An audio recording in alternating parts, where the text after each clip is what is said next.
Most people are completely controlled by their own mind, and not in a good way. Let me tell you a story. I was freshman year in high school, so I was around 14, and I was scared to talk to girls, right? Me and my friend would play this game. We would dare each other to go talk to certain girls that we pick out of the crowd in the morning or during lunch out in the commons area. And we would both be super scared to go talk to whatever girl it was, and we would go up and we'd be shaking, and it was scary, right? Nowadays I'm not afraid to talk to girls like at all. But we were being controlled by our minds, not in a good way.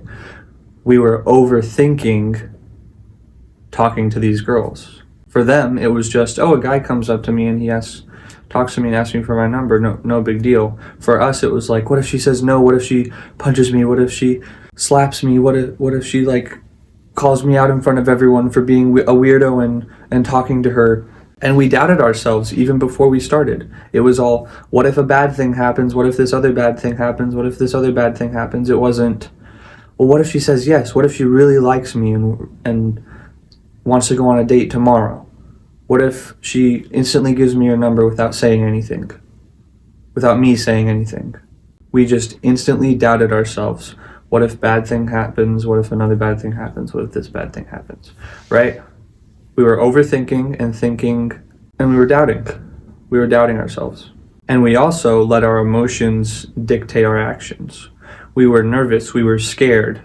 Some of the girls I was like, because I was too scared. I was too scared to go talk to a certain girl, probably because she was too pretty or something, and I was more afraid the more pretty the girl was. And I would say the same for my friends too. So sometimes we'd be like, not that girl, not that girl, not that girl. And then once she was kind of in the middle, I guess, then we'd be like, oh yeah, I guess she's fine. I'll go talk to her. So we were being controlled by our minds, right? Not in a good way. We were overthinking, and we were doubting, and we were letting our emotions dictate what we did, even before we started. We were overthinking even before we started. We were doubting even before we started, and we didn't even know what was going to happen. And that's why most people never win. They stay in a perpetual cycle of fear, hesitation, and weakness instead of taking charge. But guess what the truth is? The real truth is your brain is programmable. Your brain is like a computer. You can train it to be a weapon or let it keep you weak. Just like how you can train a computer to do whatever you want. You can train an AI to do whatever.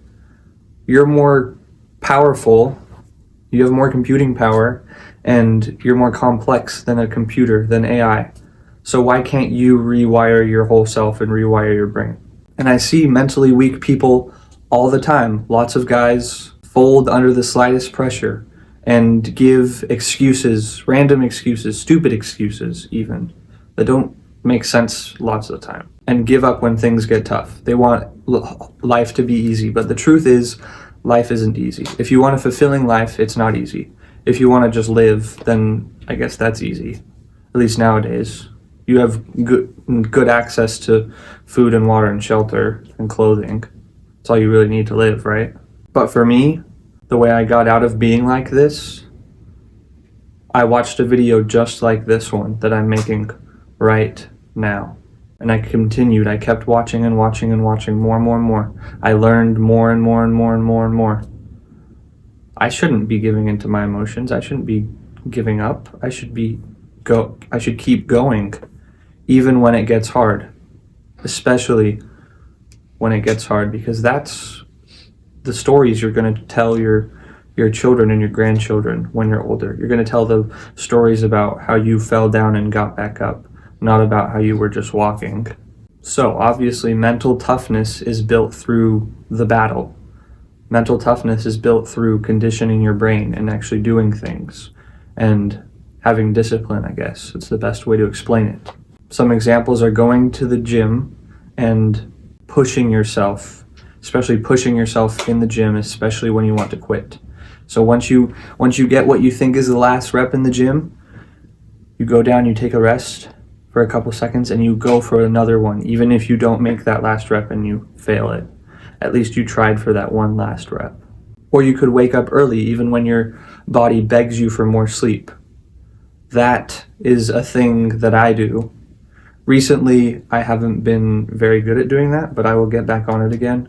I will get back on it again tonight. I will start that up again. Sometime I've been sleeping in a little bit extra later. A little bit later extra. Something like that. I'm calling myself out here anyways. But waking up early and forcing yourself to wake up early, even when you're tired, even when you're really tired, which is a really hard thing for me, as I've just told you, is a really good one to do as well. So push yourself hard in the gym, wake up early. Those are really good ones. And then obviously facing difficult situations instead of running away from them or taking the easy route. That is obvious. And it's simple. Every time you push through discomfort, your mind gets stronger. And every time you give in to weakness, your mind gets softer. So just remember that. Your mind gets harder and better if you push through the discomfort. And if you give up and give into weakness, your mind gets weaker and softer. And haven't you noticed that the men who run the world today, like the men at the top, sure, there's the millionaires that have great physiques and stuff and go to the gym and whatever, but the millionaires at the very top, like, I don't know, Bill Gates, Mark Zuckerberg, the Amazon guy, I forgot his name, those guys at the very top, are they ripped?